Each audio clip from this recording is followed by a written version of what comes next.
In this video, I'll be talking to you about negligence and liability in personal injury cases.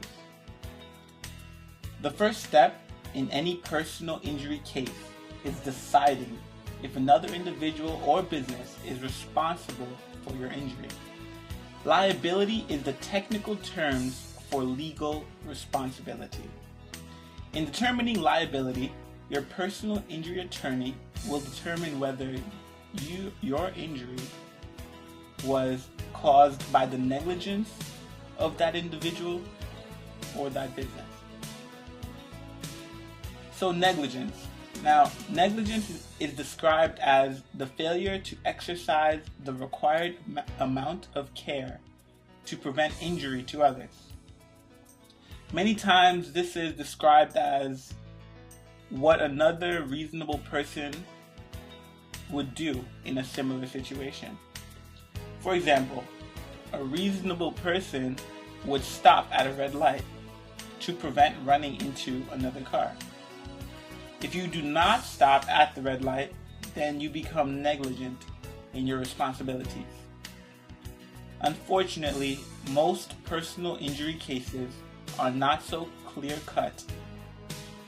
In another example, many towns have ordinances to prevent slips and falls during winter by requiring their citizens to clear off the sidewalks in front of their homes after a snowstorm. In this situation, if you do not clear off your sidewalk, you may be found negligent. The question comes in when determining what is reasonable. Should you have to clear off the sidewalk within 1 hour, 2 hours, or 12 hours? What if you work nights and you are sleeping during the day? When is it reasonable to be required to clear off the sidewalk? Lawyers and judges use a 4-step process to determine if an act or failure to act fits within the legal definition of negligence. All 4 of these requirements must be met to find the defendant liable for an injury.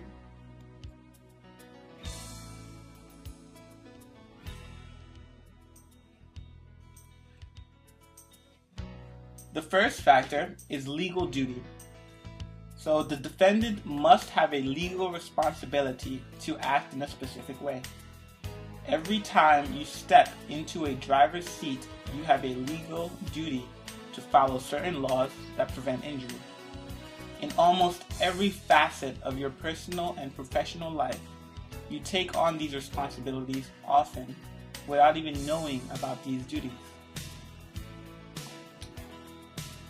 Next is the failure to perform duty. Now, after it has been established that the defendant had a legal duty, then it must be proven that they failed to act. There are times when you do everything that should be done and accidents still occur. If the defendant acted in a responsible way and someone was still injured, then they cannot be considered liable. Next, an injury has been caused. It may seem obvious, but it is very important. It's a very important provision that an actual injury occurs. If you forget to clean off the sidewalk after a snowstorm and no one is injured, the city may cite you for disobeying the law, but a walker cannot sue you for negligence. And the last factor is proximate cause.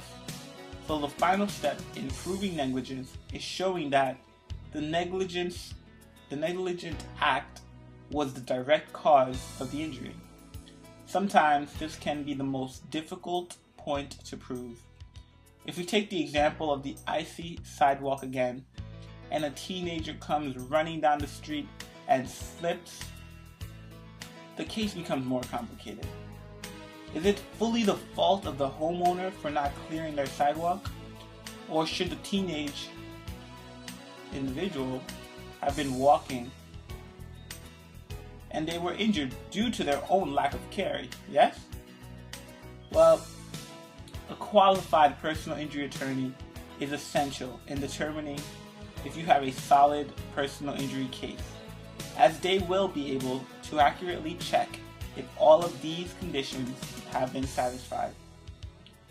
For more useful information on making a personal injury claim and to learn more about how to make a personal injury claim, you can visit our website at www.unifiedinjury.com. That's UNIFIED injury.com.